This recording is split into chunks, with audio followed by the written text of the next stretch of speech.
guess I'd start by saying the fundamental question that I think of as driving most of my research, which is how do we come to understand, how do we come to be able to make sense out of things that cannot in principle be experienced? And I first started to get really interested in this question, I mentioned this to the grad students when I was working at the National Solar Observatory. Between undergrad and grad school, I spent a couple of years there. And to me, it was just fascinating to think about how much of our effort was devoted to trying to figure out what it was like to be on the surface of the sun. We were studying the solar surface, the solar interior. What is that like, right? Well, now, so I'd like you to take a second to imagine being on the surface of the sun. And if what you just did was imagine immediately dying, then you did it right. So there's nothing it's like to be on the surface of the sun, right? But what we do to access this question is mostly work through pictures. In our case, it was mostly pictures like these. So these are all diagrams that I spent a lot of time with. And over my research career as a cognitive scientist and closeted learning scientist, I've mostly been interested in pictures like these. So these kinds of formal symbolic systems, which you can think of as graphical depictions of a relational structure. I also mean something that is composed of a limited set of atomic units that are connected by explicit rules of interpretation. So in the public discourse, we have rules that tell us how these things work. I mean symbolic languages, symbolic logic or programming languages, or arithmetic or algebra, or even numeral notations. So I want to just make the obvious point that these formal notations surround us when we do mathematics from a very early age. So you'll notice this picture of a kid, and not only are they looking at the math that they're writing, but it's literally on the walls around them. And our interactions with these notations are often very tight. So this is a little bit of pilot data I'm going to show you. This is from a math graduate student who we gave problems to that are reasonably challenging. So these, in fact, if you know the math domain, these are Putnam problems, but they were deliberately chosen to be very easy Putnam problems that accidentally slipped through somehow. So they take about 15 minutes to solve if you kind of get it right. And what I want to do is just show you a little of what this looks like. So she's got sort of minimal instructions, she's solving the problem, and what you can see is she's interacting through her gaze, through her writing, quite a lot with quite a different number of mathematical notations. In fact, she directs her attention to a new object on the whiteboard about every 2 seconds. So that's the average sort of transition. We know this because we've coded her gaze and her touch and across a period of several minutes, and you can see this transfer and this sort of repeated transfer back to particular structures. So that's one thing that's really salient to us and salient to how I think about mathematical thinking. Right? What we get is this very rampant coupling of the internal thought with the external world. And that coupling is mediated by where you're looking and what you're touching physically, right? And what that sort of physical interaction is like. And in fact, I guess a way that I tend to think about it is that math is being accomplished by this kind of distributed brain-body-world system. Of course, it might be a simulated brain-body-world system, for instance, if you're in the shower, right? But it's going to be some kind of interaction, some kind of very tight coupling with some kind of notational system. And that, in fact, I guess is maybe kind of a central theme of my answer to the question of how we experience things we can't experience. So that is that we use notations and perceptual motor processing systems together to implement a lot of abstract reasoning. So you might call something abstract or rule-driven from one level. From another level, we're going to look at it and think about how it is cobbled together out of external situations and processing systems. And this is a pretty old story. Zhang and Norman in '95, I think, said more or less the kind of story that I want to tell, but I want to flesh out some of the details, I guess. Methodologically, I tend to split my time, and I think, actually I'll say this quickly because I think Mike already said it. So I was going to say I do a fair bit of sort of cognitive psychology, sort of bread and butter cognitive psychology, and then a fair bit, as much as I can manage to do, I do learning design work, and then some of my time is spent in applications. So I say education there, some of that's classroom experiments. Increasingly, actually, with some of my recent work, it's more applied work out in political domains. I'm actually looking at political perspective building. So some of that now is not classroom so much as sort of environments of thought outside of the classroom, but learning environments. Today, I'm mostly going to talk about some basic psych research, some design research, and then a smattering of these implemented experiments. So again, I'll use this to highlight, if I'm talking about something and it sounds like I'm saying words that you just don't know, ask me about it, and I'll clarify. Okay, so I'm going to basically address 3 specific questions through this talk, so it's kind of separated out into 3 parts. One is to think about numerical systems and how numerical systems structure our understanding of large quantities.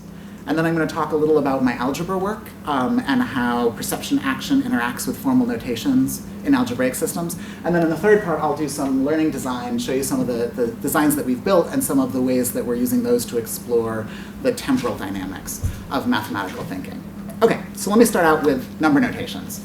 So I'm going to be interested in large numbers, numbers that go beyond the range of human experience. I've got some up here right now.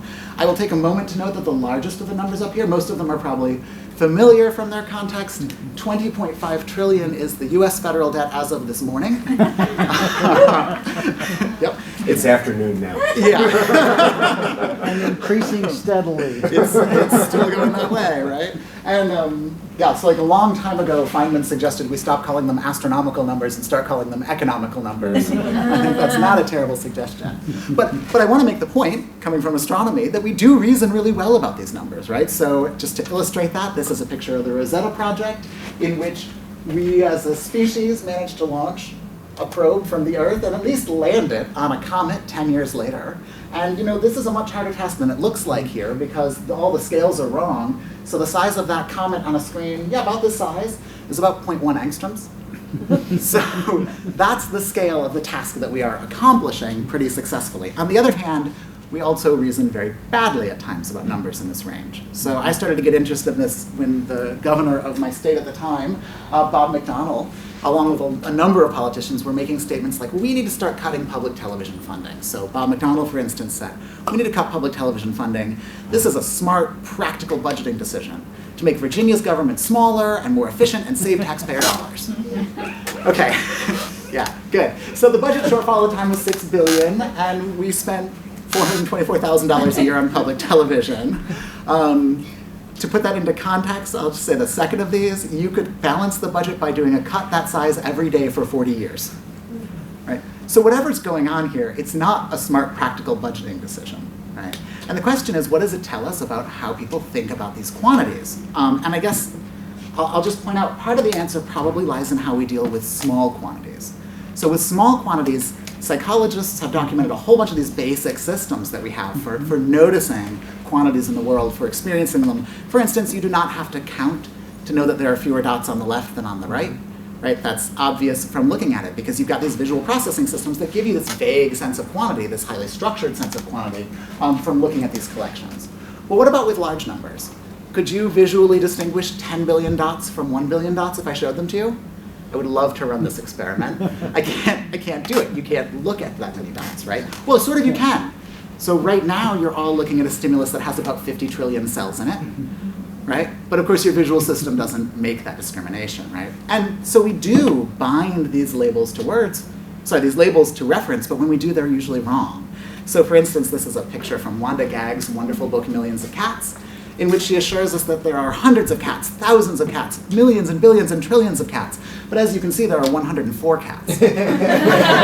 You got a great job. You get to count the cats in that picture. I did. And in fact, okay, so I'm going to admit, I'm kind of cheating. There's one thing where you can't tell if it's one cat or two cats. It could be 103 cats. Okay. So we'll be generous to her and assume that it's 104. It's closer to 1 billion. So the point that I want to make is, what do we do when we get out beyond this experienceable range? Well, one thing we do is we invent new notations, right? The numbers just keep going and going and going, but as we talk about them, we invent new systems for speaking about those numbers that of course then have to scale as the numbers get larger and larger and larger, and of course eventually we can't physically represent any of the numbers because it turns out they just keep going. So part of my answer to how we make sense out of quantities that go beyond human experience is that instead of making sense out of the quantities that go beyond human experience, we make sense out of the notations we use to represent those quantities. Right? And it's reasoning about the notation that then structures our thinking about the quantities we're interested in. So one way I looked at this was with a number line task. This is a very standard task in the cognitive development world. It's probably a fairly standard task for y'all. Have people seen this task before? Okay, so I'll describe it. Seeing some nodding, but You give a person a number. Typically in these experiments, it would be like a second grader or something in the experiments that I'm drawing on. You say, okay, take 79 and put it on a line that goes from 0 to 1,000. So we're going to do exactly the same thing. I'll show you data from college students. We've replicated this in high schools and middle schools. I can talk about that. But we're going to do the same thing with bigger numbers. So now it's time for your first pop quiz. So on a line that goes from 1,000 to 1 billion, and it's not logarithmically scaled or anything fancy like that, if you would just point where you think 1 million is. So only a few of you are pointing. Okay, good. So I'm seeing a nice distribution of responses, actually pretty comparable to what we got. So I'll just explain. So there are 1,000 millions and 1 billion, which means it can't be more than 1,000th of the way over. Right? The fact that this left end is 1,000 and not 0, which makes very little difference, by the way, to the results when we study it. It makes no difference to where the actual million goes, because 1,000 is only 1,000th of a million. Right? Literally, I calculated this once, and the difference it makes in our study was about the size of a large virus. Very, very small. So it's got to be 1,000th of the way over from 1,000. Right? So it should actually be the sort of leftmost pixel over here after you round. Right? That's not what many people do, right? So let's think about what they might do. Well, one thing they might do, and I'm not going to surprise you here, this is what they do seem to do, or at least it's what my claim is. But if we think about the number notation, we almost always write these numbers with maybe one decimal place, but we'll typically say like 1, 2, 3, 4, 5 million, right? 1, 2, 3, 4, 5 billion. Right? So in some sense, we have sort of a sort of ticking cyclic number representation. There's 1,000 thousands, there's 1,000 millions, there's 1,000 billions, right? And we just sort of cycle through that. So what we might find people doing, and what we do find people doing with quite strong evidence, is sort of segmenting the line at a certain cut point. They're very, very linear to the left of that cut point. They're very, very linear to the right of that cut point. And what differentiates one person's responses from another is where they put that million mark, right? And here's a distribution of the kind of fitted million marks in a typical experiment. So we get a fair number of people who are fairly close to accurate. And then about 35 to 40% of our adult populations. This goes up a bit, although not as much as you might think in high school, middle school populations. They're putting it just right close to 50%, right close to the midline, a little to the left of it, right? For 1 million. This is for 1 million on a line that goes from 1,000 to 1 billion. We've replicated that across different number lines up to trillion. Whether it's 1,000 at the anchoring it or 0, it doesn't matter. It matters at the fringes, but it might. But yeah, I don't want to claim it doesn't matter. I want to claim we could not detect it mattering. So, do they visually indicate that they're changing scale somewhat?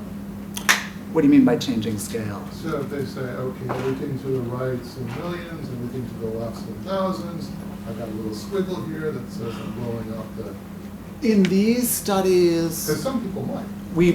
So in the studies I'm showing you data from, we prevented them from doing that. If you, in talk alouds where we interviewed subjects qualitatively, they'll articulate that. They will sort of say, well, I think 1 million must go here. And lately we've been doing some mouse tracking studies to look at the time course of this, and there does seem to be a sort of existing mark, if that makes sense. But they didn't do it physically here. And in fact, if you ask them to, I'll say qualitatively, most of them will do it, but only under pressure, because they feel very uncertain. I think that's interesting. They feel like they don't know where 1 million is very well. Mm-hmm. And yet, well, I'll show you some data, they're actually very stable in how they respond. Okay, so this is all fun and games until you realize that some of these people vote. Some of them govern. Some of them fail to govern. And you know, it is probably true that government officials sometimes propose or maybe even implement really objectively dumb cuts to quite cheap government programs. So I'm going to show you some data on that. I already pointed one of these instances out to you. I want to point another one. This was around 2012. There was quite a bit of argument in the Senate over whether to continue supporting political science research as part of the NSF. Mm-hmm. So that's about $11 million out of the NSF's total $7 billion budget. And it was an amazing conversation from this perspective in general. I think the best moment was Representative Chaka Fata, who said on the floor of the Senate, I think it may appear to be costly, $11 million out of $7 billion funding for the NSF. But I think that however expensive an education may be, ignorance will probably cost our country more. I agree. $11 million out of a $7 billion budget is that. Right? So the proportional amount we're talking about is very small. Of course, I don't know what Representative Fatah does or doesn't know. He never called me back. But I do know that if we take people who on a separate number line task are asked to estimate numbers, and then we take the median sort of linear responder from that 65% pool, they estimate 11 million out of 7 billion around here. And I know that that the other group of people, the other 35%, estimated around here. So we do know that this is having a significant practical impact on how expensive they think these programs are, relatively speaking. And now I want to ask, does this really matter? So we, and when I say we, I really mean Brian Gay there, who was an undergrad in my lab at the time. He's now a political science grad student at Duke. He was fantastic. He ran this study, so I want to give him credit. But we ran a classroom study in a classroom of political science students at the college levels. These were intro political science students. We gave them a pretest where we gave them a number line and a political evaluation. So here we asked them, I guess I'll show you in a second. Then we had a standard training and control kind of thing. We did a post-test. We did a 2.5-month delayed post-test after that. We gave them quotes like the one I showed you and just asked them qualitatively on a 7-point scale, how big of an impact do you think this cut will make? Right, from a very tiny impact to a huge impact. And then we gave them, so that's the sort of measure that we're interested in.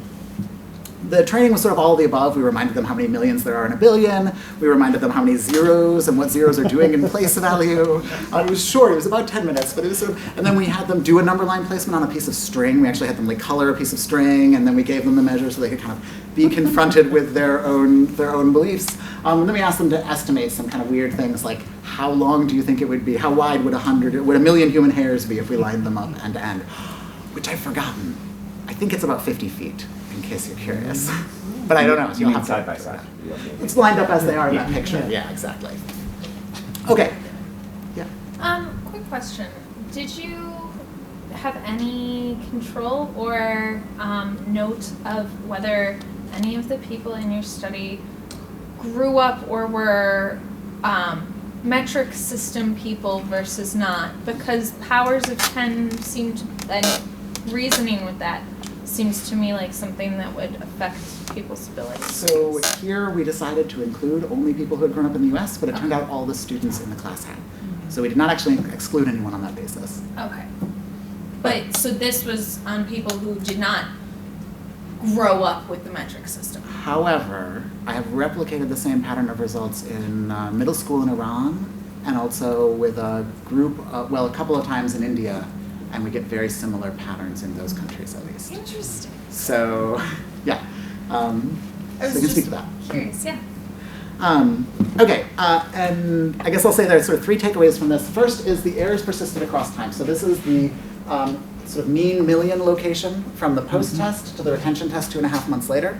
And we see there's a correlation of about 0.8 across that time. So people, when they make the decision in one moment, they seem very likely to make that same decision substantially later. The number lines to some degree predicted their qualitative judgments. I think if it was much more than a correlation like that, you should start being worried because these are very topic-specific kinds of questions we're asking them and they're very politically charged questions. So I think that's about the right scale of a correlation. It's statistically pretty robust. And then I think most interestingly, we got a difference between the control and the experimental groups. So that the experimental group decreased their judgment, their qualitative judgment about the impact of these budget cuts, as being effective. Just a quick question, the way you sort of posed the question about the impact. Yeah. There's 2 ways to interpret that. One is the quantitative impact, the other is the social impact. That's and was right. it clear they were to estimate the quantitative impact? In the initial instructions it was. Then when they went item by item, we just said how big was the impact. Mm-hmm. But we said at the beginning we were interested in their estimate of the impact of the cut on the budget. Okay. So I don't think, however, people were giving us a very pure response. Right? And actually, so if you dive into this, there are some quite strong partisan differences among the students who are relatively conservative versus relatively liberal by items. So Okay. I do think there's quite a bit of that happening, and then there's a residual that is how large they think the numbers are. Any more questions before I go on? Okay, cool. Then I guess I'll say this is sort of the wrap up for the number section of this talk, and I want to say I think what I take away from this body of research is that our large number judgments and our beliefs about large numbers seem to be systematically constructed by the properties of the symbols by which we talk about them, right? And I think that, and there's some reason to think that these resulting distortions may impact government policy. And I guess I'll add, Brian, that same undergrad, also got funding for us through TESS, Time Sharing Experience with Social Sciences, where we did a actual survey of 2,000 representatively sampled adults and find that there's a relationship between their number line beliefs and their support for government programs like the NSF and foreign aid. So there does seem to be a small effect of that. I don't want to be too confident until it's replicated, but there does seem to be some reason to think these distortions are affecting government policy. And I guess I want to emphasize one point, which is we could say, oh gosh, people are bad at dealing with these numbers. And I think that's the wrong takeaway. I think the right takeaway here is, oh my gosh, we can deal with quantities that we are entirely evolutionarily unprepared to deal with.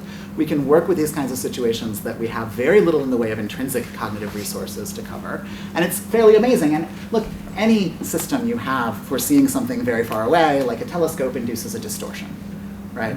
That's kind of how it works. And I think what we're seeing here is the structure of the telescope. Right? And it suggests a project for after you have tenure. A project where you provide these proportional graphs to various levels of government and media so you can know what the truth is. Yes, I love that idea. And actually, After 10 years. After 10 years. Let's talk again. In studies of size and scale, we know, I mean, you've been working on the part of the scale from 0 plus, but the same misunderstanding about the magnitude of numbers works on the decimal side. So I was wondering Yes. whether you tried to explore any of that in terms of this issue of power, powers of 10 that go, things you can't imagine because they're so small as opposed to so large. So I haven't. There's another person, Dale Cohen, who's done some good psychophysical work on small number perception, and then there's been some work on risk perception. I guess I'll say there's a different line of research I've been interested in proportional reasoning in general, where we get into that a little bit. But no, I have not sort of lined up whether the same, well, let me say it differently. I think the literature that I've seen suggests that there are enough misconceptions about just how the decimal system works that it might be hard to get this kind of precision. Yeah, people don't understand the zeros on the other side of the Right. decimal. Okay. Yeah, that's the worry. So yeah, I haven't. Other questions before I move on to algebra? All right, then let's do some algebra. Okay, so my second question is going to be very similar, right? How do we use perception action and formal notations to create complex understandings of relational quantities that are, of course, also imperceivable, but imperceivable in a different way? And I want to start this out by just asking you to look at this mathematical equation for a second. But the thing I want you to do is not think about what it means, but look at it as an artistic inscription. Look at it as a set of black and white squiggles. So, and you'll notice there's some structure in there. There's some visual structure that your visual system's sort of parsing automatically, right? So one really obvious thing is there's a left and the right-hand side, so that it gets narrower here and then wider here, right? And so there are a bunch of objects that kind of clump together here and a bunch that clump together there, just as a part of the visual structure, the visual layout. There's also, of course, some things below and above, and of course those have semantic meaning, right? The lower bound goes below, the upper bound goes above. Sometimes they have really important semantic meaning, so the reason that's I squared and not I2 is because the 2 is little, right? And we put it up there. Right? On the right-hand side, there's even more visual structure. So you have those parentheses, right? Those parentheses have a totally well-defined mathematical meaning, sure, but they also provide visual closure, right? So they enclose the things that they are intended to group together, right? And the same thing with that division bar. Right? The division bar literally physically separates the numerator from the denominator, right? So one of the questions I'm going to ask in just a second is what role those play in processing quantitative information, algebraic information. First, I'm going to distract you for a moment by pointing out a slightly different characteristic that I'll come back to later, which is that algebra, as we think about a proof unfolding, is often about objects. And I'm going to just highlight this fact that mathematically, these y's are all related to each other in that they are all token instances of the type y. Right? And each one is a distinct token. So you have here like 6 distinct tokens of y's. And each line is related in virtue of mathematical truth. This one is a legal transformation of this one, right? And that's, you can write it down because if the one is true, then the other must be true. But when we actually think about these mathematical systems, I'm just going to make the observation that we often think and talk about them in ways that are much more narratively constructed and much more spatial, right? So it's not true that these 4 y's are all arbitrarily similar. This y is this y. It's the same y, it just got the 3 stuck to it when the 3 distributed in, right? So now we're talking in a temporal way about this proof, right? And then I move that 3y over by subtracting 3y from both sides, right? And then it met the other 3y and it canceled. Right? And that kind of narrative plays a strong role in at least how we talk and think about algebraic objects. Right? These proofs tell a story. All right, now you're sufficiently distracted, so I can give you my second pop quiz. So I'm going to show you a mathematical equation of questionable validity. And you have to decide if it's actually a valid mathematical equation or not. Just using all the normal math stuff you do with real numbers, no tricks. Right? Okay, so here you go. Is it necessarily true that the left and the right-hand sides are equal or not equal? I'm going to ask you to go on the record. Just raise your hand if you think they're equal. Not equal? We're about 50-50 in this room, it looks like. Okay, so these are not equal. This is an invalid equation because you have 3 terms on the left, a, b times x, and y. And on the right, you have x, y times a, and b. Right? And those don't have anything to do with each other. But not if you perceptually group them. But not if you perceptually group them, right? And I told you to use all the regular rules you know from algebra. Surely you know the rule, right? Right. So the interesting phenomenon here is that even though you know the rule, probably a bunch of you right now are like, oh right, PEMDAS. Right? Right? But that's not the operant thing when you do the mathematics. And that's the kind of key argument that I'm going to make. And in fact, I just want to mention, in case you're worried there's something special about space here, I replicated this study a whole bunch of different ways, using different Gestalt grouping properties, using this sort of closure property, using these overbars and underbars, which do not look like parentheses, although interestingly, it was the main competitor system to parentheses in the 16 and 1500s, was to use overbars that do this visual grouping. I used alpha position, which we've known since the 20s causes a Gestalt visual organization, but we all know in math it's not supposed to matter what symbols you use, and we all know that it does. And then I even used this sort of like complex, that's actually a simplification of what I used. What I used was awful to look at, but it had an internal structure that at a Gestalt level caused a grouping around the additions and the rather than or the multiplications. And in every case, we got a statistically significant difference in accuracy that was pretty roughly aligned with the strength of the visual grouping pressure. So there seems to be a fairly tight alignment. I also replicated it with a bunch of people. Some other people did. Okay, so it's tons of stuff. So people seem to do this. Let me just say that. And now I'm going to sort of elaborate on some of this with more recent work we've done. So let me first articulate an arithmetic model that I built for my dissertation, which assumes that when you're solving a problem like this and you're well trained, what you do is you visually group around the multiplication sign and you attend the multiplication sign. So you don't need at this stage to remember that rule, right? And we just showed that you don't remember that rule when you're actually doing it, right? You have this trained apparatus that automatically clusters around the multiplication, attends the multiplication. You just look at the equation and you do the stuff you look at first. And you look at multiplications first. So this is the kind of idea. You look at the expression, you group it together, you use spatial attention, you recognize some of these things, and then you reimpose that visualization as you proceed through the problem. So I will just say super quickly, I gave people some problems, I compared the model to the people. If you squint enough, it looks really similar. I could make it look more similar, but then I got my degree and I didn't need to. So you get something that's fairly comparable to what humans are actually doing. So this is kind of a sufficient account to account for what college undergraduates who know the order of operations are doing. Now I want to address a couple of questions. The first is this a good idea or a bad idea? Right? So is this a good way for you to do your mathematics, or is this a problem? And people have argued kind of both ways about perceptual influences on symbols. So one thing you might argue, and you'll notice that I at least once argued this, is that perception is sort of first and worst. If you don't really know what you're doing, then you rely on the visual tricks. And if you really knew what you were doing, you'd use the rule. But like, okay, you might do this until you understand. So that's one possible stance you could take.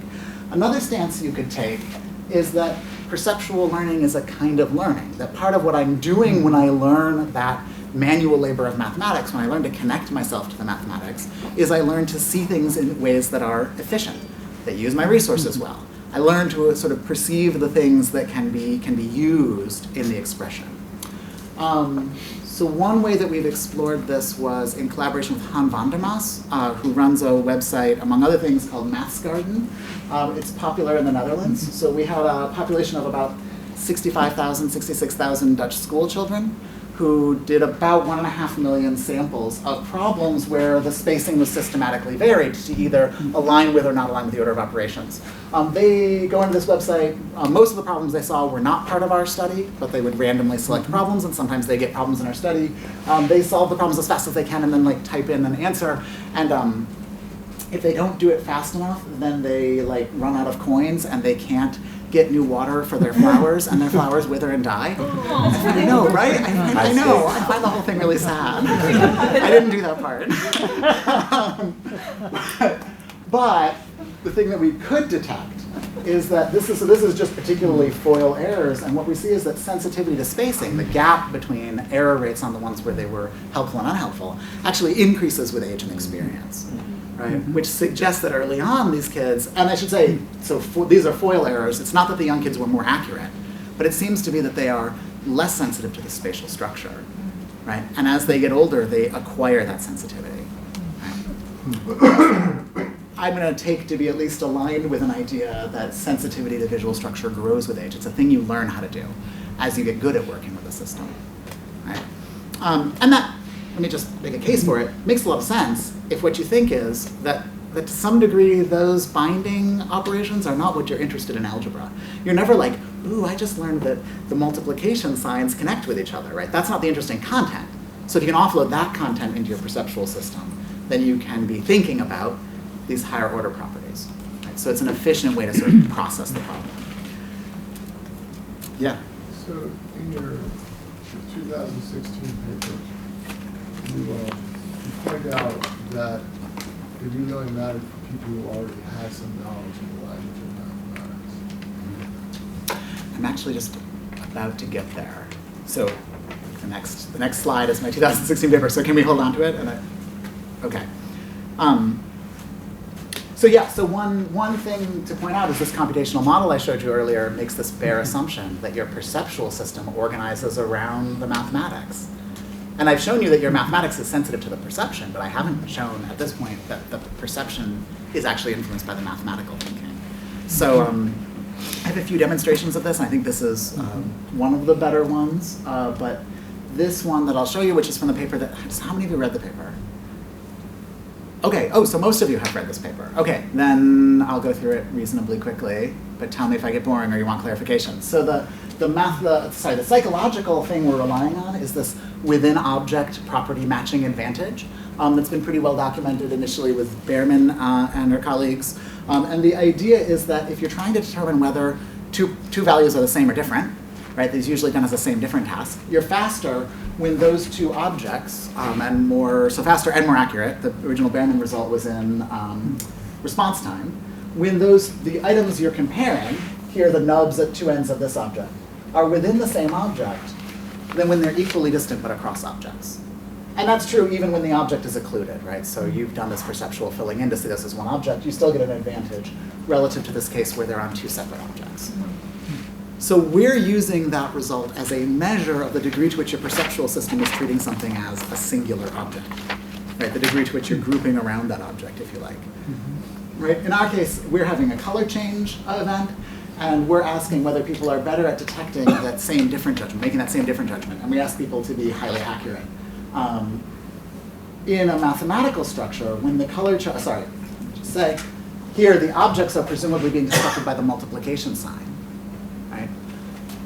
And we're asking whether people are better at detecting that change and the similarity or difference of that change when the change occurs to two items that fall within the same object versus across an object. Okay, everybody with me? So the paradigm was that we gave people the left-hand side of one of these expressions, and then after 3 seconds, they either saw a color change event. This is a within object different color change event, right? Because the two things that change color fall within on either side of a multiplication, but they're different colors. Or we gave them the algebra validity task that I showed you earlier, but with no tricks, just with even spacing. And the reason for that is our assumption is not necessarily that you have a fixed perceptual system. Right? Perceptual systems have a lot of ability to adapt themselves in context. So we want you in a mathematical context at the moment. Okay. I think this part I can probably just breeze through. Sometimes it's between algebraic objects, sometimes it's within algebraic objects. One thing that I probably can't breeze through that I think is relevant here is we gave people a pretest. I don't know how it is here. At Indiana University, about a third of our undergraduates do not get the order of operations right when asked. On this particular kind of problem, so a lot of times people have the intuition people will go left or right. That's actually quite rare. We usually find people inverting the order of operations and doing addition ahead of multiplication. Yeah. And you can, in the algebra validity task, you can really rule that out. I would say of the 200 subjects that we've run, I think there have been 1 or 2 who were best fit by a left to right model. So that seems to be very rare for this kind of problem. Now, my guess is that has a lot to do with the visual symmetry of this problem. So I don't know. I wouldn't necessarily want to claim that generalizes, but I do want to claim it's true in this context. And that's really important for the results. I think there's a surprising, for some people, piece of these results, which makes a lot of sense if you know that people are usually reverting the order of operations when they get it wrong. Okay. For people who passed our syntax knowing test, that is to say they picked the right multiple choice answer for this arithmetic problem, we indeed find an increase in discriminability.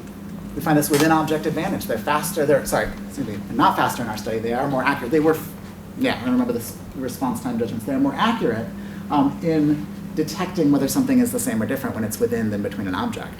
And exactly the opposite happens in the people who failed the syntax knowing judgment. That is to say, who did something else, which most often here is putting plus before times. So that by itself suggests that not only are we using our perceptual apparatus when we do our math, we're actually reorganizing our perception around the mathematical tasks that we're trying to engage in. Okay. So now is this the right time for the question, or do you feel happy? Okay. Okay, so I guess I'll just mention one thing you might wonder is what the relationship between these tasks is, because we're arguing that people are using their perceptual grouping to do their order of operations. And if that's true, then the stronger their within object perceptual grouping is, the better they ought to do at the mathematics. What we found was that that was not significantly true among the people who did not know the syntax. I don't want to make any strong claims there because it's a smaller sample and because it's not a statistically significant difference. Within the syntax knowing group, we did find a significant advantage. So that the people who had a stronger within object advantage in their discriminability also performed better on the algebraic task. Which at least suggests the possibility that these people are acquiring this coordination as part of their mathematical reasoning. Cool. All right, I'm gonna go, that's all I wanna say about that experiment. But I do wanna talk for just a second about something I have been completely ignoring up to this point, which is representation. Right, so I've been talking up till now, and I'm gonna go on to continue talking after this moment about mathematical objects, about algebraic symbols, as though they just like floated in space in front of our eyes and we perceive them, which is in one sense very real world, in another sense completely not. I wanna point out, look, these mathematical objects are also bearers of meaning, right? So one thing we might ask is, how do we maintain this kind of structured information, or do we maintain this structured information when we're coordinating a mathematical structure with a meaningful situation? I'm going to show you just one little pilot study I've done in this domain. I think it's fun. So here, David Brooks and I gave undergraduate physics majors problems like this to draw a picture. We said, please just draw us a picture that this situation could be a model of. And they all draw boxes, and they all draw them going to the right because they're physics majors. But the interesting thing is, when the expressions are grouped together, right, when the masses are grouped together, they literally put about half the distance between the masses, about 1 centimeter versus 2 centimeters, versus when the expression we gave them, the masses were separated. And that's a between subjects manipulation there. So So there does seem to be some maintaining of this binding structure across problems. It also maybe goes the other way, because we gave the same group of subjects on a separate set of trials a set of problems where they saw one of these different conditions, where they saw masses that were either close together or further apart or more semantically different. And then we measured the space between the operation signs. And we find that indeed,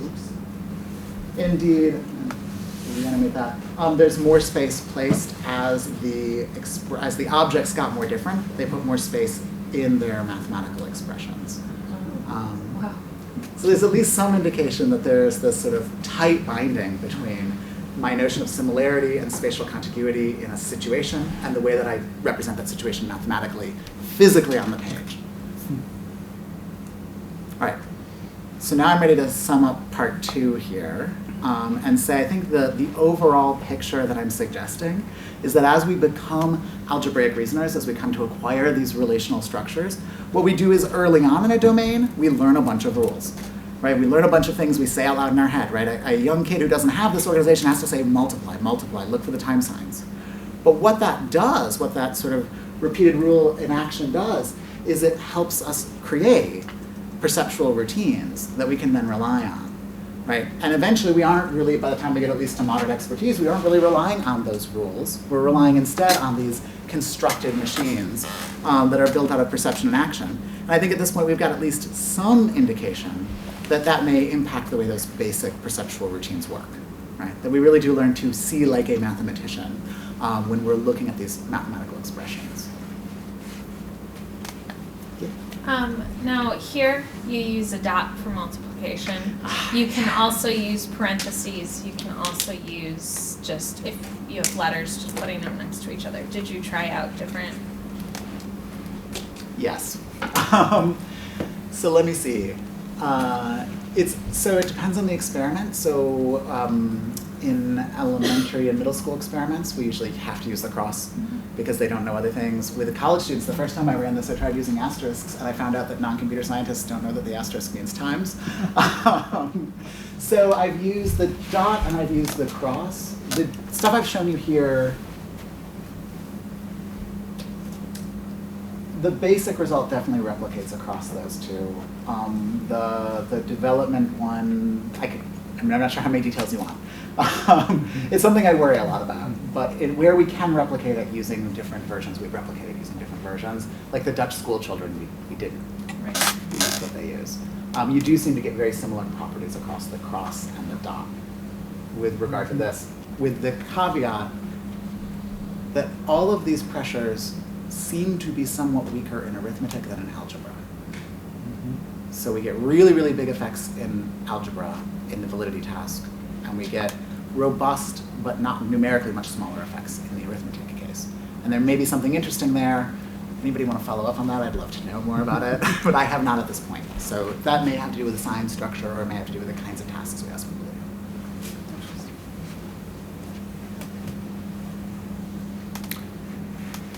Other questions? All right, cool. Then I'm going to go on to part 3, which I'm calling Better Paper. So part of the question here is how we can sort of leverage the stuff that I've shown you, or think about the stuff that I've shown you, to make better tools for mathematics learning. I also want to emphasize that part of my goal, I guess, is to think about how can we make better tools for mathematics learning. But I also think that as a scientist, it really helps put our theories to the test when we actually try them out with actual people who care about what's happening, actual learners, and when we actually try to instantiate them as kind of radical theories in the world, where we're actually trying to transform something. We say, okay, we think the world would be better if this were true. And that's a really good way to find out where the limits are in your own perspective. And hopefully maybe a good way to make the world better too. So that's part of the goal for what I'm going to show you. I also will just point out, part of the problem is that algebra education is not wildly successful. I think we can agree about that. We'd like to do better. And what I'm going to suggest is that paper may be part of the problem here. That what we're doing is trying to take a mental construct that is intrinsically spatial, intrinsically dynamic, right? And we're trying to represent it in this static, physical way. And I want to point out, paper or paper-like things are surprisingly popular in professional mathematics, right? If you go visit professional mathematicians, right, it's not even paper, they use whiteboards, right? You can find great arguments online about the best brand of chalk to use, right, for your whiteboard among mathematicians. Right? It's a strong commitment to these tools. Chalkboards, exactly. Yes, exactly, right. They won't even, yes, exactly. Okay, so this raises the question, like, what's so good about paper? What's so good about chalkboards, right? What is it that's so useful about these tools? So there have been some studies, these are not done by me, but you know, there have been some studies identifying what people like about paper, and that often cause them to resist using tools, this is professional mathematicians I'm talking about, like Mathematica or Maple or things like this, that would often simplify the task. And now, professional mathematicians use these tools, but they also spend about 2/3 to 3/4 of their time using just paper, right? The same thing we've been using for thousands of years, certainly 500 or 600 years for the kinds of things I'm talking about. One thing that people talk about is that paper provides them clarity, it provides them control, and it provides them creativity. Right? They can do what they want to on that paper, they can move in the ways they want to, they can build the kinds of proofs that are intuitive to them, and they can see exactly what happened and have control over exactly what happened. We also, by using both paper and computers, we have a part where we can go back and through transformation recognize errors. So for example, if I write a proof on paper, then when I check it up so that it produces nice symbols, Yeah. in that process of trying to organize my brain around how do I code so I get the symbols to come out right, I find out, oh, I have a mistake on line 3 because what I'm typing doesn't make sense. And because I'm forced to do it again, Right. I see it. So this is one of the reasons in my community, we still do stuff on paper and chalkboards. Yeah. Because then we have this added advantage of now that we do it again. Right, it's a then we have to look at it. self-monitoring Yeah, I think that's a great point, and I think it's a great point that is an interesting limitation of the approach that I'm about to show, because I think that kind of going back again and looking again is a really important part of the mathematical act. So I want to come back to it. And I think that's right. But I also want to point out that, especially for learners, but also for experts, paper algebra causes a lot of problems, right? So what goes wrong because you're using paper? Well, you've got this high working memory load, you've got these like error opportunities, you've got this time lag between different views of the problem, right? I showed you before this sort of narrative structure, but now I'm seeing it at one moment, I'm seeing it the next moment, I'm seeing it the next moment, and I have to, as a student, coordinate across those rows. As a learner, I have to coordinate. And even as an expert, I often have to say, wait, what did they just do in that paper? And then go write for half an hour and then be like, I got it, that's obvious. Yeah, good, right? So there are a lot of problems that are part of using paper and that go along with using paper. It introduces a lot of opportunities for errors that are in some sense simple. So I want to use an analogy here to learning chess. So let's say you were going to learn how to play chess, but instead of actually having a chessboard, we were going to make you draw the chessboard.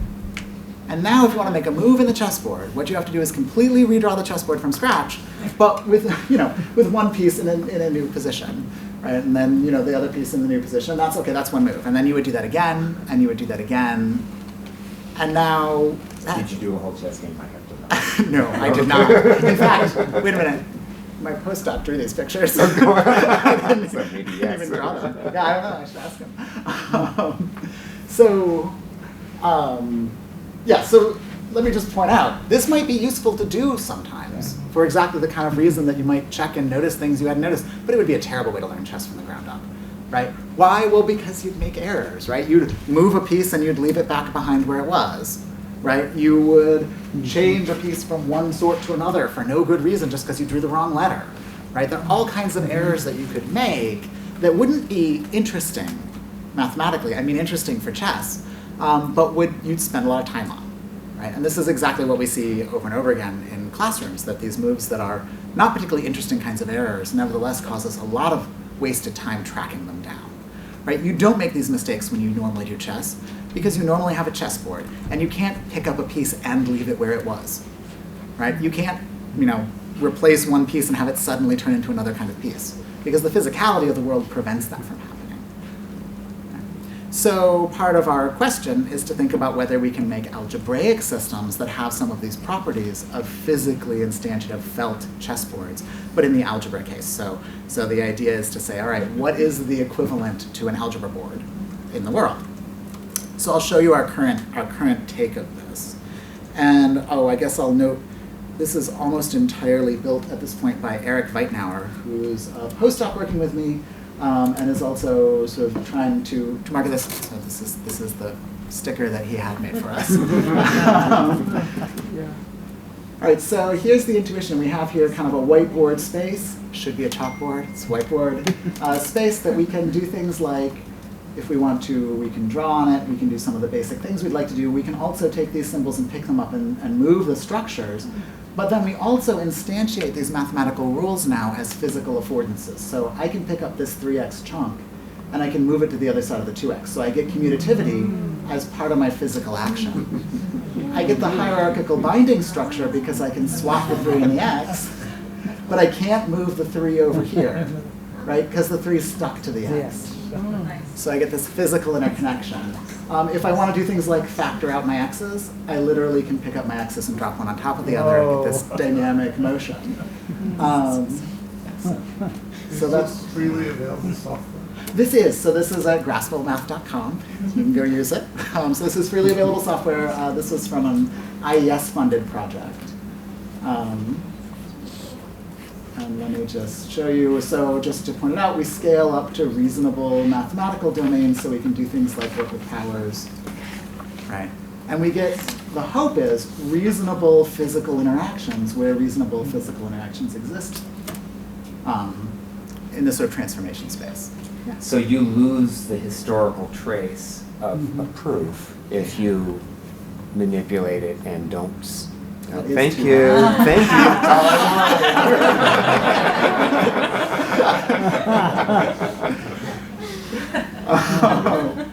How much does this cost? In fact, let me just, this is a slightly better illustration of a point I want to make. So let's say I'm working on a mathematical simplification here. Let's do it this way. So I'm just going to simplify this down. Okay, so now I have this mathematical derivation, and I might want to ask questions about it and probe some of that narrative structure. So we've been playing with different ways to do that. I'll show you one of my favorites. Hopefully it'll show up here. I might say, okay, wait. Okay, where did this 4z come from? And I can click on it, and I can say, oh, there's my z's. And I can say, well, wait, where did the x's go? Why did they go away?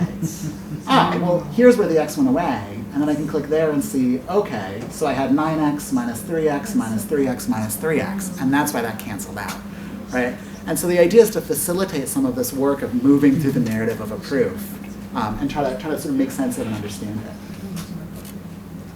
I was going to show you one more thing with this. Oh yeah, this is a relatively trivial thing. So just to point out the kinds of problems you can scale to. So here we've got multiple equations we're trying to coordinate, and we can do that sort of thing reasonably smoothly.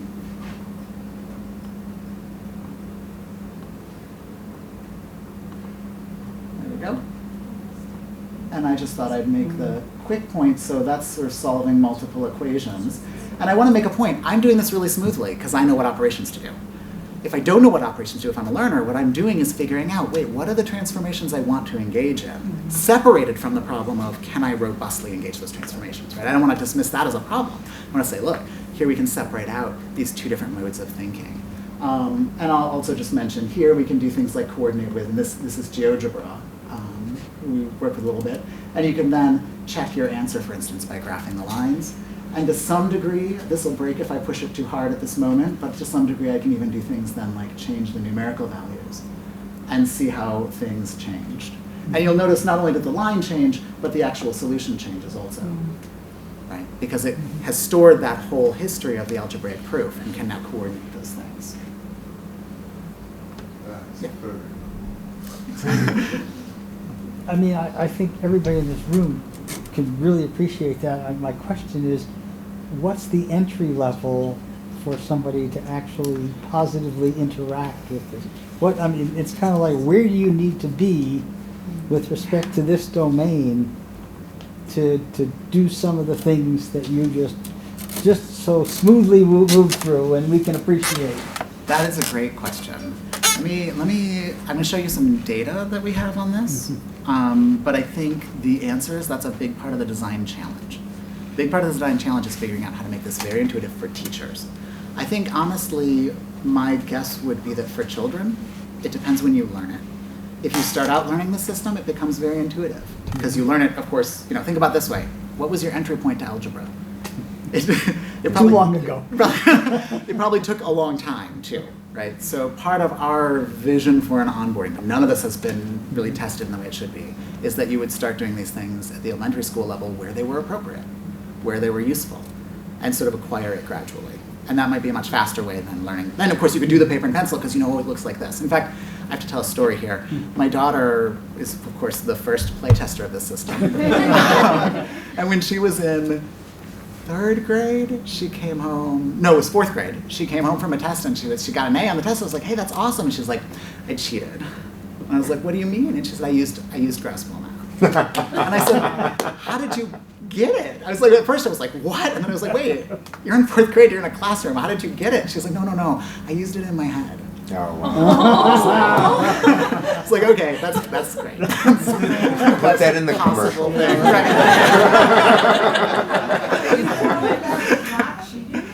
What's up? Did you tell her that was not? I just like to keep her a little on edge. No, I did. So that's a great way to think about it. I'm wondering, and maybe this is as you sort of test it out, which of all the affordances of that system do you want on or off, so that Yeah.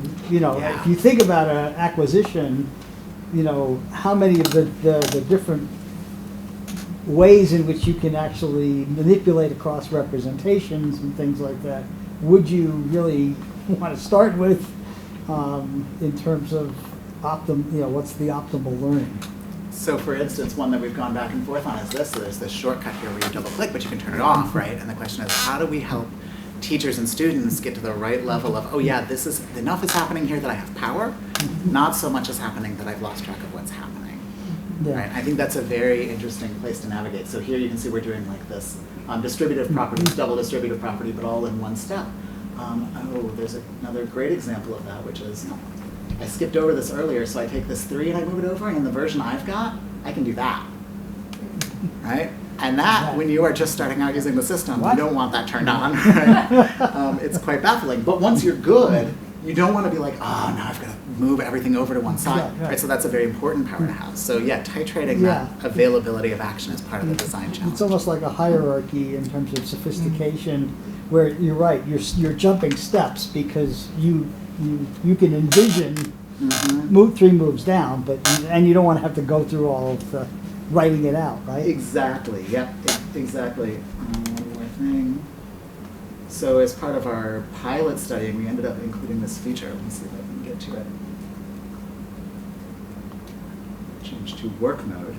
So we have a little bit of moding right now, but the thing you can do in this mode is you can just drag on top of the relevant terms and then cluster them together, and it'll just update things as we go. And it's much faster and more fluid to use. Yeah. But it's a little weirder to look at, and it's weird to say, what is that thing? Well, that's the combined 3x chunk that I can now drag on more x's if I should find them.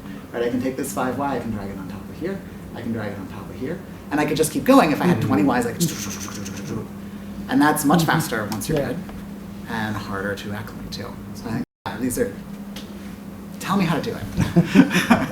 And when you're doing that, the positive ones are on the top and the negative ones are on the bottom? It actually, right now, it just wheels them. It just puts them in a wheel in the order you put them in. Okay.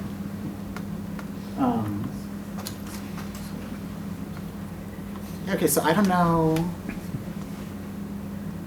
I want to be careful because I think we talked about an hour for talking. One. 2 hours for talking, right? I get to.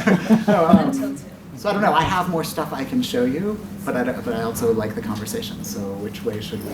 We have 25 minutes total left, so you are welcome to use that as you like. But I think Do you want we to? typically say this for questions, but people have been asking you them as you go. Do you want to keep going as we are and see more, or should I stop here? All right, I'll show you some other stuff. So one is an answer to this on-ramping question. So this is a version of it a little while ago. I will just jump ahead to this. Oh, I guess I have some video of what this looks like, although I've shown you the demo. So this was a very early version of this that we called Algebra Touch, and a very operational sort of, could people get used to using the system? And this was after about 10 minutes of practice in a very rote paradigm though. So it was simplifying expressions, right? So that's the, teaching probably. What's One at a that? time, one paragraph. One piece at a time. Yeah, I think that's probably right. I'm going to show you data from a pilot study we did a little bit later. This was with GM, and here people were solving equations of a variety of different forms. These were 7th and 8th graders who came to us Saturday.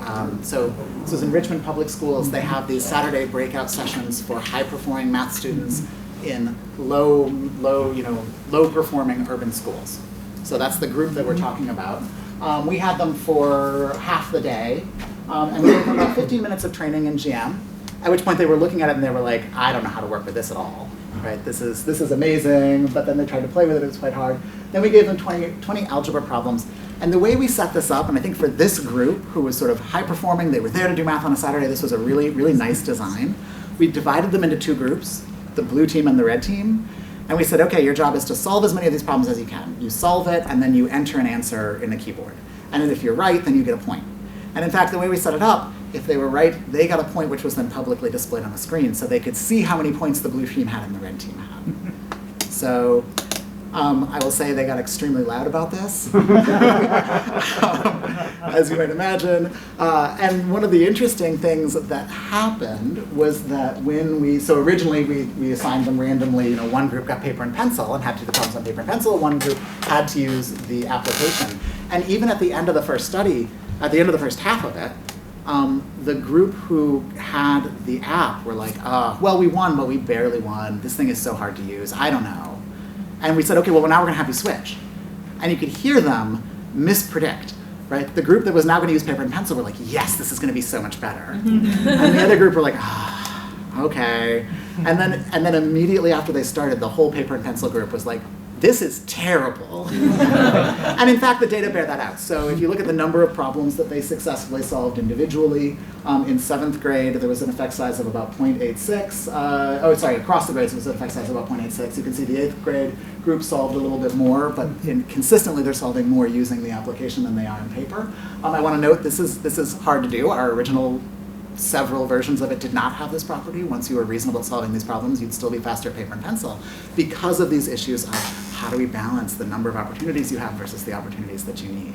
But we think we have really crossed the barrier to the point where 7th, 8th graders who are motivated and hardworking can actually work a little bit faster over a limited class of problem types after about 15 or 20 minutes of training. And I'll say at the end of the day, so we went back at the very end of the day and tested them again, and they actually had gotten a little bit better than they had been immediately post-training, but about the same. But it's sort of based on the assumption that solving algebra problems is the goal. I agree. Which is really a twisted worldview because no one's goal is to solve algebra Oh, problems. no. Right? I mean, So let me clarify. This is not Some a claim about politicians. educational outcomes. This is a design project. Yeah, so yeah. Here the goal is, can Gotcha. we help people solve these algebra problems in a way where they have clarity and they have control, but it's not a huge pain. Right? It's not actually worse than doing it on paper when you're good. So Yeah. this is a So the design, clarity is the key. Right? Yeah, I am not trying to claim that that means it's a great educational tool. Right. I'm going to claim that means That it's it not works. It's not a terrible interface.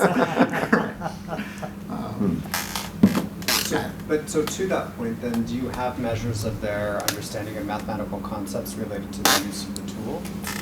At this point, we are really just at the point where we're developing those because this was the barrier first. And I want to actually emphasize this, I guess, in terms of my thing. Well, okay, I should caveat that. So we have a couple of papers out now from earlier versions of it where we do show that people are learning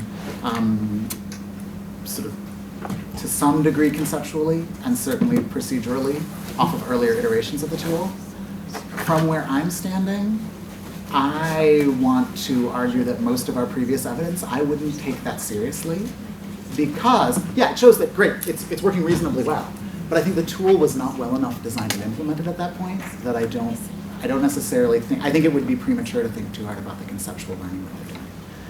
And I think this is a little bit, I guess, of a personal take on quite a few of the design projects that I've interacted with, which is that I often feel like once you actually play with the tool, you say, oh my gosh, this thing's hard to use, right? And I think that has a huge impact on the conclusions we draw as designers of tools about the learning outcomes. When we jump to learning outcomes very, very quickly.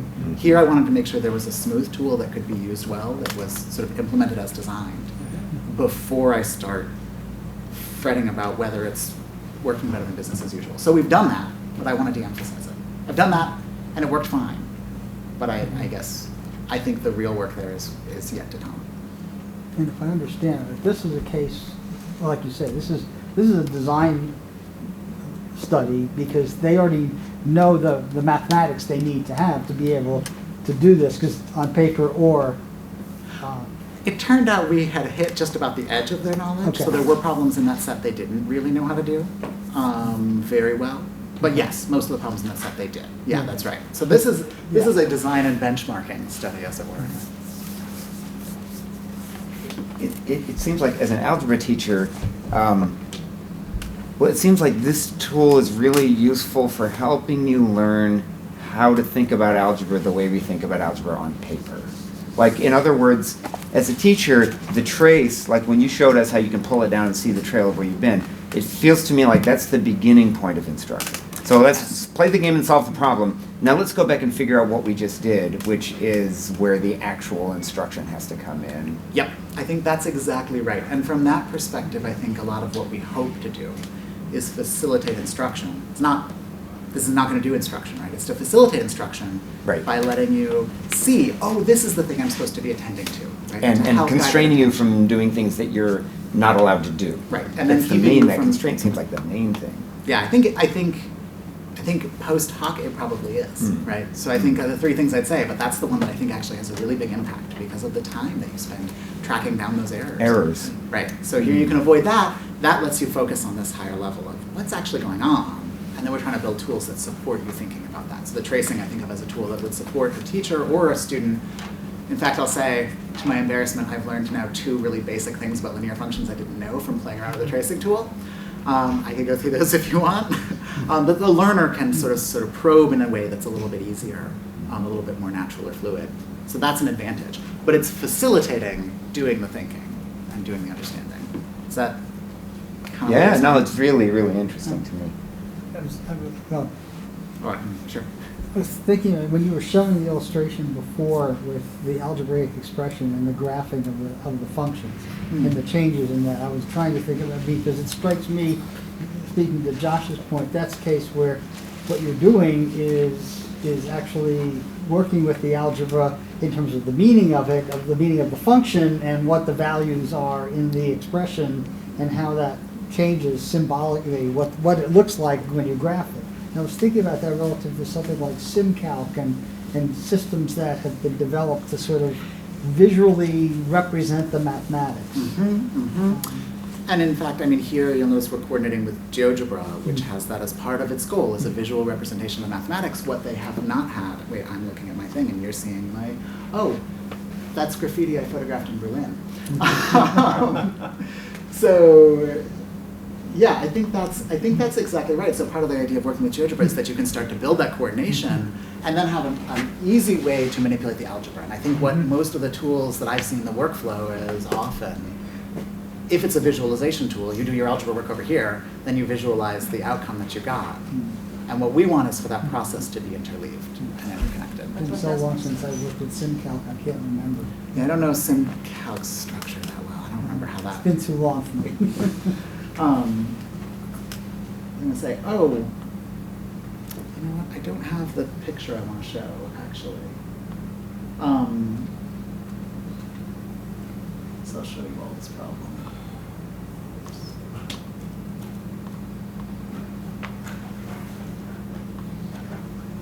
Yeah, so some of the situations we've been interested in, you can't read this, but it's like a story problem in which 2 kids are dividing up some cake, right? And they're trying to think about who's going to get more cake. One of them's going to get all the outside pieces, and one of them's going to get all the inside pieces, right? It's a frosting problem, maybe. Exactly, yeah. But the interesting kind of thing, you know what, that's actually the narrative in the story is that one of the kids likes frosting.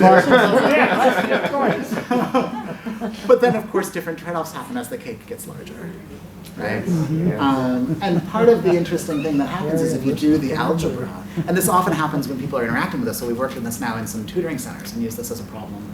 And the interesting thing that happens is you get a -4 in the equation. And then you say, wait, I don't understand where the -4 came from. And one of the nice things here is you have confidence that you did it right. You can trace it back and see where its origin was. And that helps you, part of the idea is that helps you then notice, oh wait, It's those four corners. What are they doing?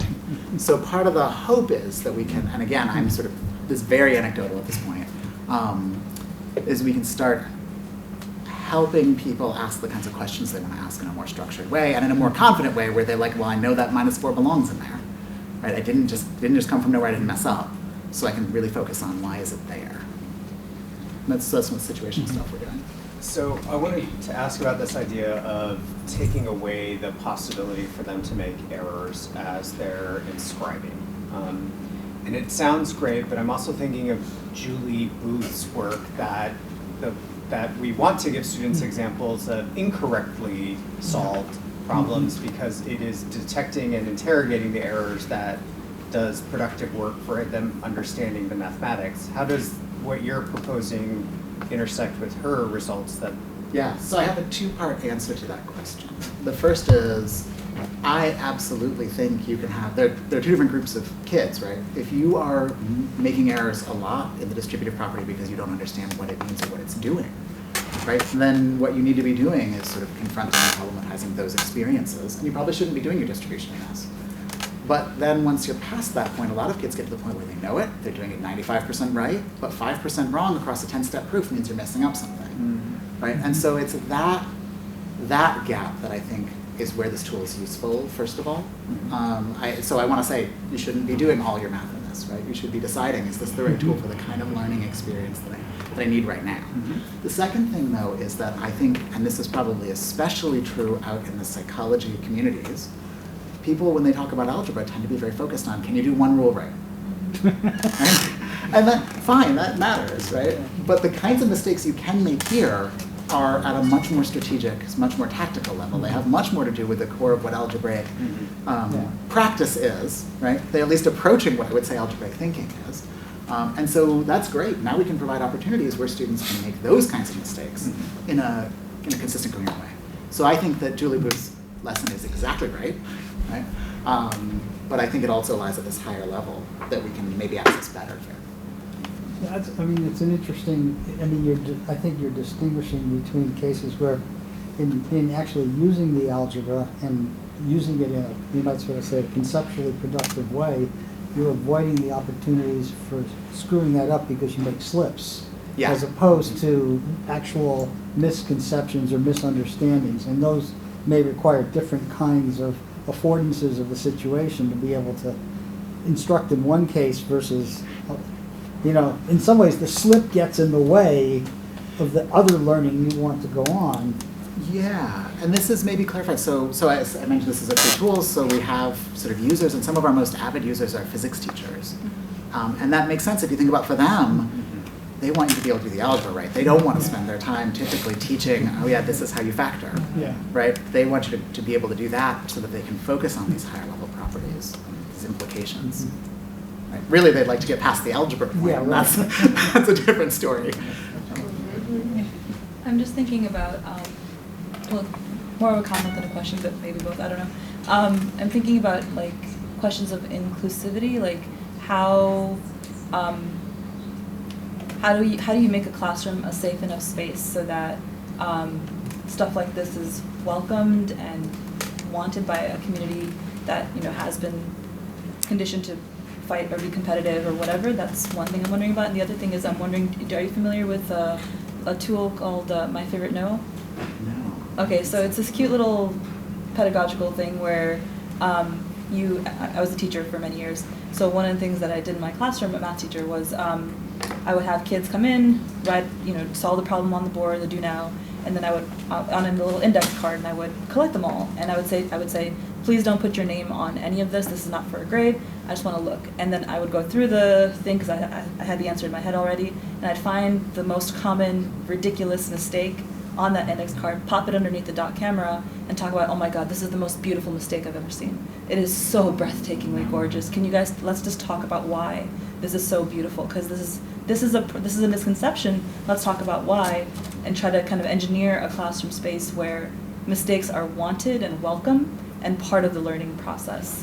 So those two kind of things, those are the two things that I've been wondering about as I've been listening to you talk. Yeah, I think those are great questions, and there's Yeah. no sense in which I feel like we have them answered. Mm-hmm. I think they're important, and And honestly, as you saw from the first hour of this talk, they largely fall out of my traditional expertise. Right. I guess I would say a couple things. One is, I think, in fact, I'll say, I think that I had the intuition and we had the intuition when we started this project that this would be transparently really useful for people with math anxiety because it is lower in cognitive load, it's easier, it frees them from mistakes, and I think that there's truth to that. But it's definitely not as transparent as we thought, because it turns out that there's a strong correlation between the people who are math phobic and the people who are tech phobic, right? And so being like, look, here's an algebra tool is not Thanks a lot. So we have done some work sort of thinking about, okay, how do we enter into that, right? And and then the thing that made me think of is one game that we've played with students who are getting used to it is to say, look, what's the most extreme thing you can do? Put in here something where you can just get, like, what's the most sillily large number you can get to? Or how many zeros can you get to show up on this thing, in this equation, right? And sort of games that are just to the side of a mathematical task. Sure, Just about playing with it. And that, I think, helps, but it doesn't address a lot of Yeah, the I mean, broader I'm just, inclusivity like problems. thinking about, so, surveillance is a huge thing in math classrooms. Like, are you getting it right? Are you getting it right? It's like a very factory sort of, it can be a very factory kind of mindset in a way, depending on what kind of teacher you are. So on the one hand, I mean, it's you're as good as the tool, right? So on the one hand, you want to use the tool in a way that is productive and useful, but you also want to make sure that you're not using it in a way that's like, okay, I'm watching you, every breath you take, every problem set you make, like I'll be watching it.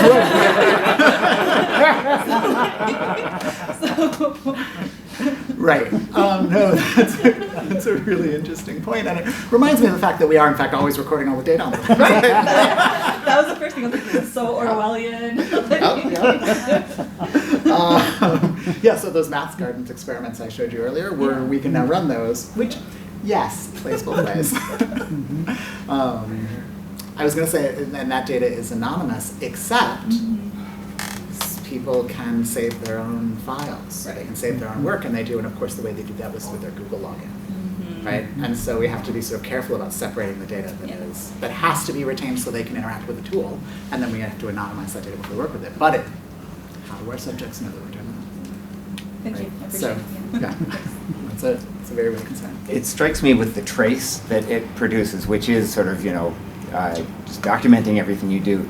Some work that we did with a portfolio tool, we realized it was really good to be able to just keep track of everything that you've done, but that then there's a second step of curating the long collection of artifacts of what you've done to create what would have been written down on the paper proof, which is the succinct minimum number of steps needed to get to the solution, which is, so this, I could imagine spending time instructionally going, oh yeah, I moved the 3x over here, then I moved it over there, and then I figured out that I should put it over here. Right, sort of saying, oh, okay, well, how Curate many that long list, how many that, right? So So you have thought about it.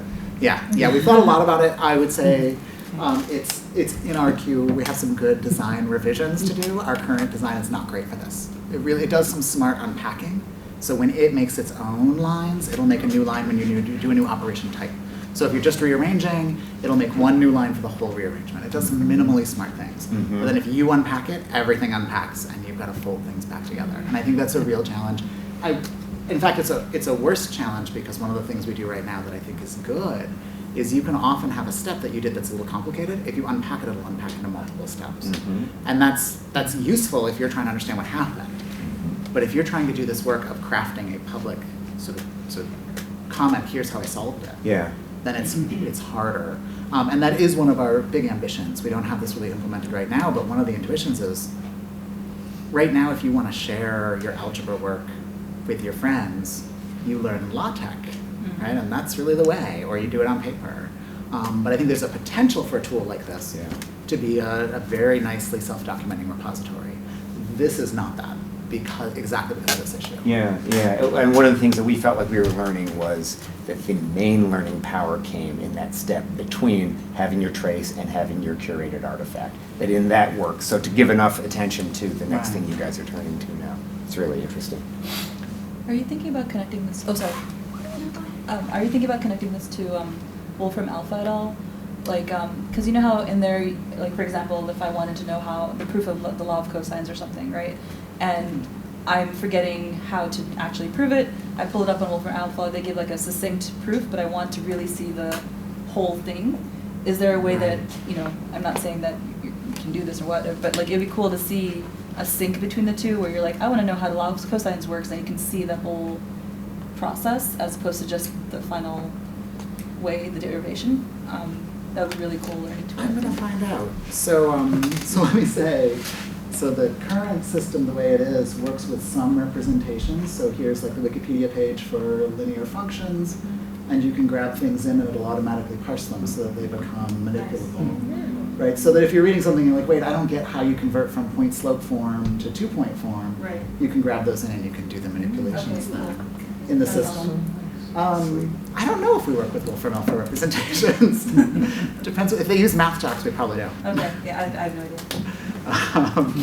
But yeah, that is the kind of situation we're really interested in. Yeah, you can have different platforms talking to each other. Exactly, yeah. It's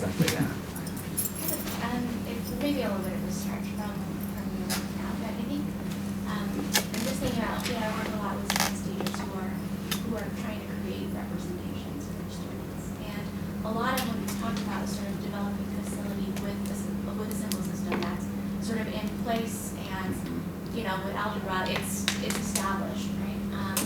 So I guess I just wonder if you have anything, what you would say to teachers who are sort of starting from the ground up and trying to figure out how do I co-construct representation systems and revise them with my students for different types of domains where there are so many different types of representation systems that can convey so many different kinds of meanings. Sort of the takeaway from all the work that you've been doing. So I love this question, and in fact, a lot of my interest is in alternate mathematical representations, right? So once you get to a certain point in math, you think, oh yeah, well, there's that algebra, and there's Boolean algebra, and there's first order logic, and there's like different kinds of process algebras you get into, and there's like, right? So building a new notation is often kind of goes with building a new mathematical domain. In the science world, even much more so. And in fact, we did implement a version of this at my insistence that did Boolean algebra. So you could do all these same operations in Boolean algebra that paired them together and actually that let you specify axioms, and then it would turn those axioms into an algebraic manipulation system. It's not a good interface. I used it, not for anything I really wanted to do work. I think it's a great question, and I would love to have an answer to it. I think it's a really challenging task, right? As you can see here, we're building in the rules, and the big value comes from the fact that the rules are instantiated dynamically, right? There's got to be a good intuitive way to build something that lets you dynamify your own intuitions, but what that is, I don't know what that design looks like. I feel like I would love to. So I think with that, we're at our end. We have David for one more hour, and there are snacks outside, so I encourage people who are able to stay to please stay, continue to engage with him, perhaps solve his outstanding problems for him. But please join me in thanking David Landy.